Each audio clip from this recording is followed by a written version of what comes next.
Dear students, चलिए इस class में हम पढ़ेंगे solubility of liquid in liquid.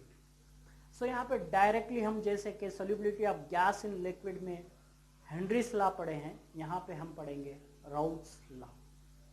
Routes law क्या कहता है? इसका स्टेटमेंट जो है, the partial vapour pressure of each component of solution is directly proportional to its mole fraction present in a solution. Liquid liquid, अब जब दो लिक्विड्स की बात है, liquid solute, liquid as a solvent, यहां पर आ रहा है Raoult's law.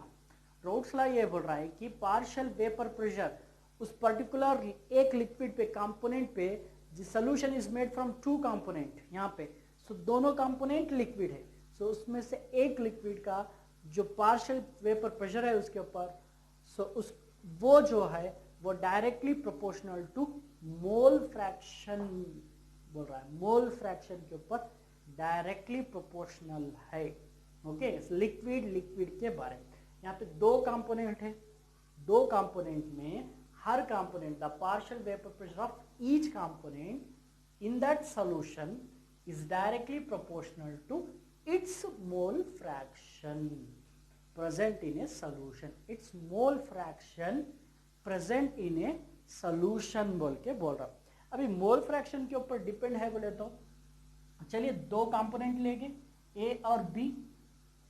Usually a solvent होता है, बी सॉल्यूट होता है, यूजुअली 1 और 2 भी ले सकते हैं, ठीक है। अब यहाँ पे partial vapour pressure of B, partial vapour pressure of B is directly proportional to mole fraction of partial vapor pressure of A is directly proportional to mole fraction of A करके हम बोल सकते, ठीक है।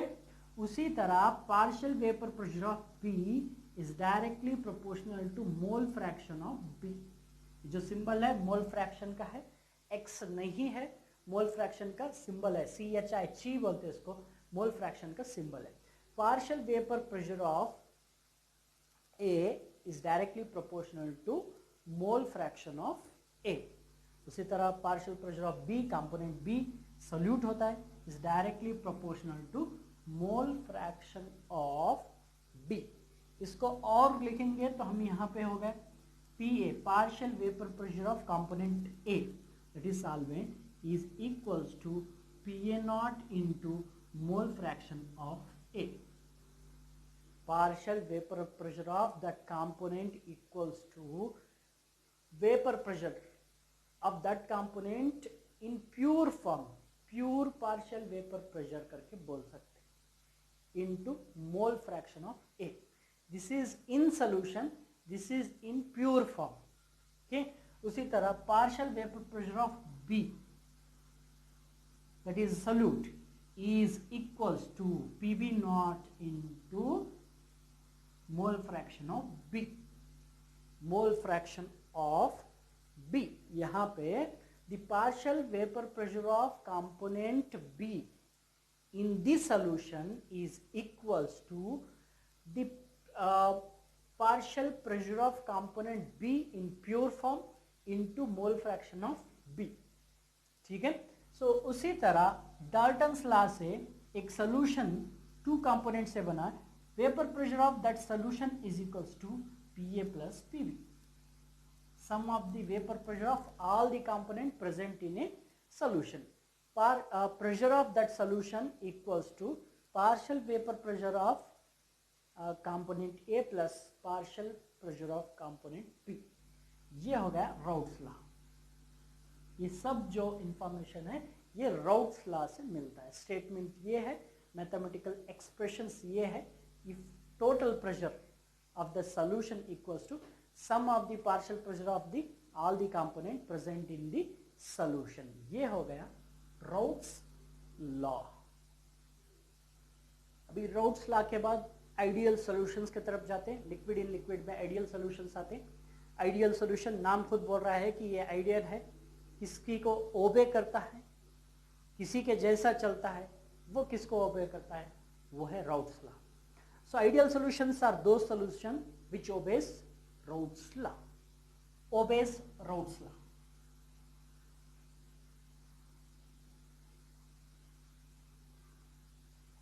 all range of temperature and pressure. Simple है, याद रखिए. Ideal solutions are those solutions which obeys Raoult's law at all temperature and pressure. So Raoult's law को जो भी ओबे कर रहे वो सॉल्यूशन आइडियल सॉल्यूशन कहलाते. अब यहाँ पे आइडियल सॉल्यूशन है तो डेफिनेटली नॉन आइडियल सॉल्यूशन भी रहनी चाहिए जो Raoult's law को ओबे नहीं करते. तो एक और नेक्स्ट पार्ट है हमारा non ideal solution. Ideal solution, non ideal solution. Ideal solutions are those solutions which obeys Raoult's law at entire range of temperature and pressure. जब ये Raoult's law को ओबे कर रहे हैं तो उसके फार्मूले को भी ओबे करना चाहिए कि आइडियल सॉल्यूशन में क्या होता है. the pressure of solution is equals to partial vapor pressure of component A plus partial vapor pressure of component B, या partial vapor pressure of solvent plus partial vapor pressure of solute होता है.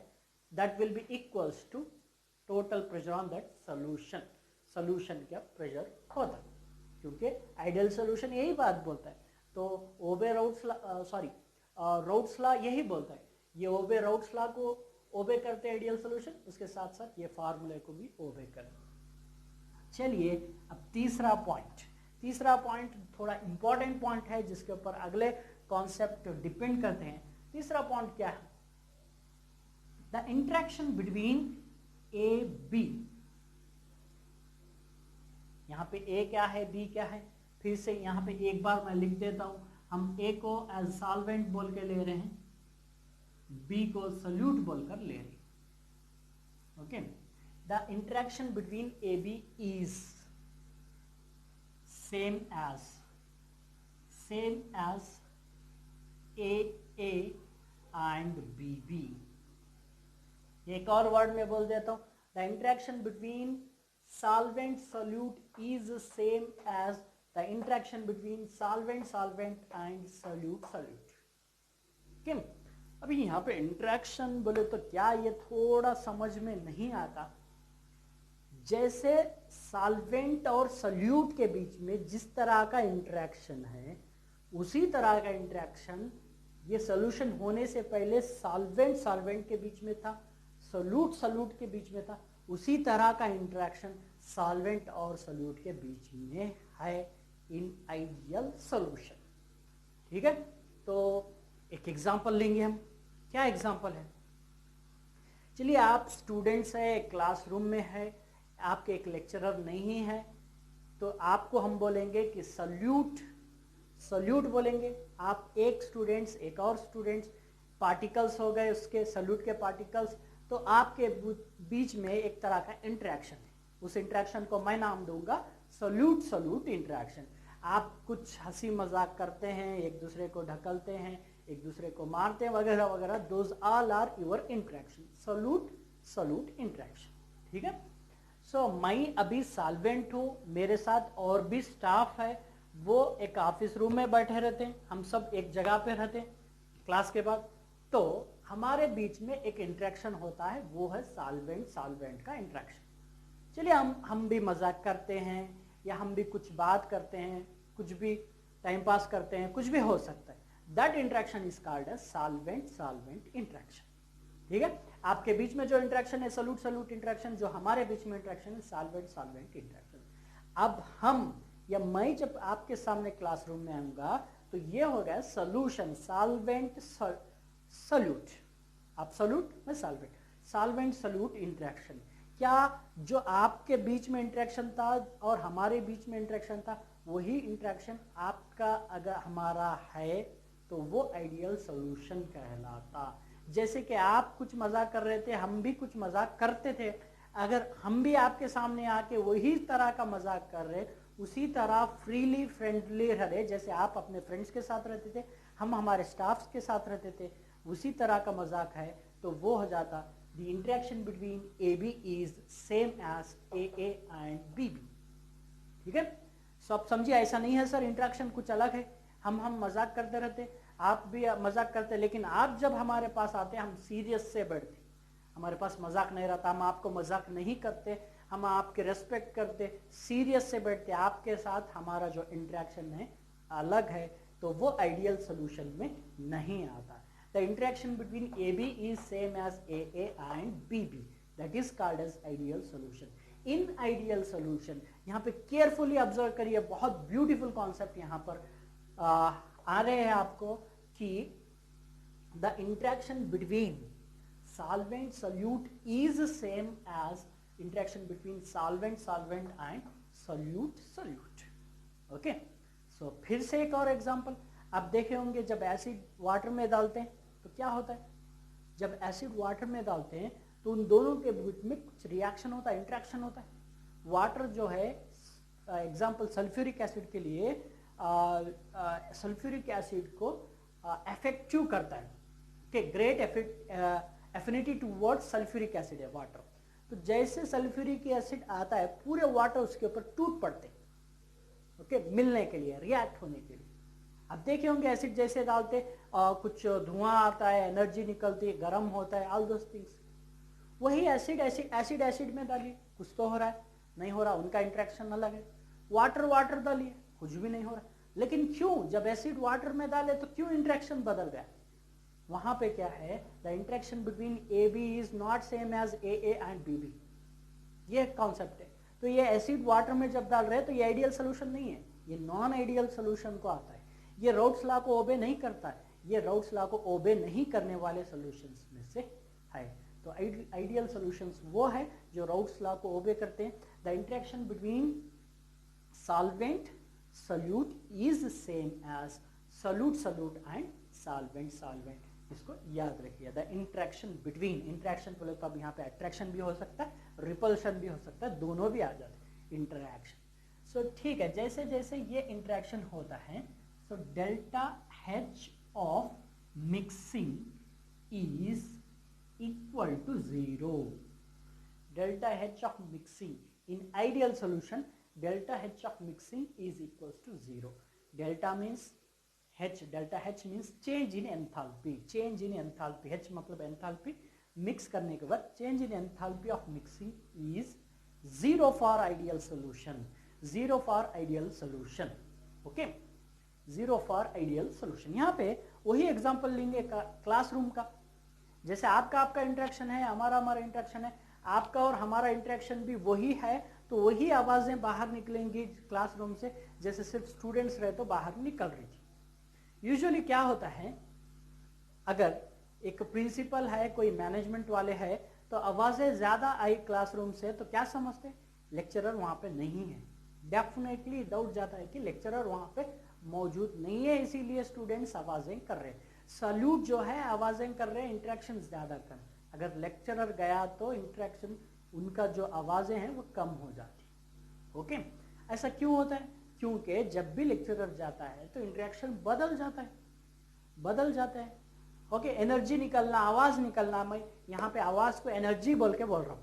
सो अगर समझिए कि बच्चे आवाजें कर रहे हैं, मैं वहां पे गया, हमारा इंटरेक्शन भी सेम है, वो स्टूडेंट्स जो है हम मेरे साथ भी वैसे ही बर्ताव कर रहे जैसे अपने साथ कर ले रहे थे, तो आवाजें कम होंगे, आवाजें नहीं कम होंगे, चेंज नहीं होगा. चेंज एंथैल्पी 0, कोई चेंज नहीं. चेंज इन एंथैल्पी मतलब पहले 10 था सर, बाद में 20 हुआ, 20 माइनस 10 10, इसको बोलते चेंज इन एंथैल्पी. पहले 2 था, 1, 2 माइनस 1, चेंज इन एंथैल्पी 1. या 1 था, पहले 1 था, बाद में 2 हुआ, तो डिफरेंस चेंज होता है. कोई चेंज इन एंथैल्पी नहीं है आइडियल सॉल्यूशन में. The change in enthalpy of mixing is equal to 0 for ideal solution, because the interaction of solute solvent is same as solute and solvent.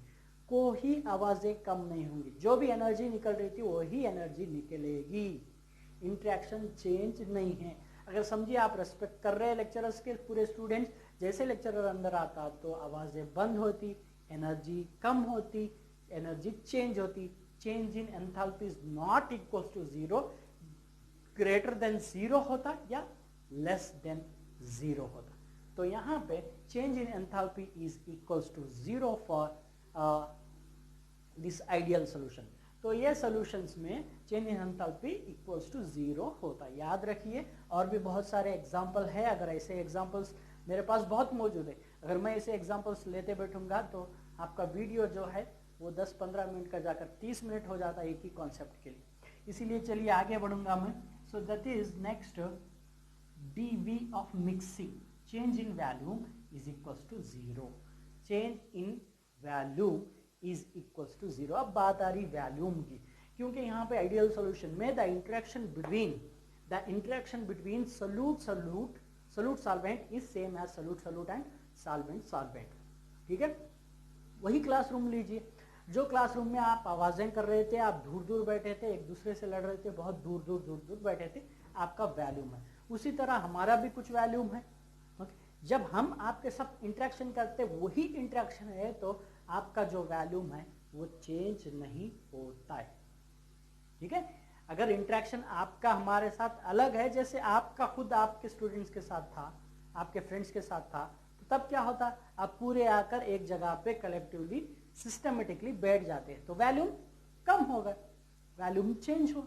Change in volume is not equals to 0, either it may be increase greater than 0 या less than 0. change in volume is less than 0 या greater than 0. But इस case में क्या हो रहा है, ideal solution में change in volume of mixing is equal to 0, जैसा पहले था वैसे ही। वही एसिड की बात मैं लेता हूँ, acid when dissolved in water, जब दोनों बहुत जोर से जब रिएक्ट होते हैं, ओके, एसिड वाटर के साथ या वाटर एसिड के साथ जब रिएक्ट होता तो उनका जो टोटल वैल्यूम जितना होना चाहिए उतना नहीं होता, क्योंकि रिएक्ट होने की वजह से वैल्यूम कम होता है। ये 1 लीटर टोटल 2 लीटर होना चाहिए था, बट ज़्यादा रिएक्ट होने की वजह से उनका वैल्यूम चेंज होकर वैल्यूम कम होता फॉर दो सोल्यूशन, या ज़्यादा भी हो सकता, वैल्यूम बदल भी सकता है। एक और एग्जाम्पल मैं आपके सामने लूँगा कि 2 स्टूडेंट्स हैं, सल्यूट, 2 लेक्चरर हैं, सल्यूट सॉल्वेंट। ओके, ये दोनों स्टूडेंट्स क्लोज है, ये दोनों लेक्चरर क्लोज है, समझिए आपस में मिल के रहते हैं। जब ये स्टूडेंट्स ये लेक्चरर आए, ये 2 भी वैसे ही है, तो कोई वैल्यूम चेंज नहीं होता। अगर समझिए नहीं, इनमें दूरी पैदा है, तो जैसे उनका वैल्यूम और इनका वैल्यूम था, ये जब मिलेंगे तो इनका वैल्यूम सेम नहीं रहेगा। अगर दूरी है, एक दूसरे से नफरत करते दूर जाते तो दूर थे। जब भी ये दूर ठहरेंगे तो वैल्यूम जो है वो इंक्रीज होगा। ओके, अट्रैक्शन ज्यादा है, बहुत करीब आते हैं तो वैल्यूम डिक्रीज भी हो सकता है। तो यहाँ पे आइडियल सोल्यूशन में change in volume of mixing is equals to 0। इसका मतलब यह है कि there is no change in volume for ideal solution, there is no change in volume for ideal solution. Okay, so इनके पॉइंट्स या characteristics के last point, it does not forms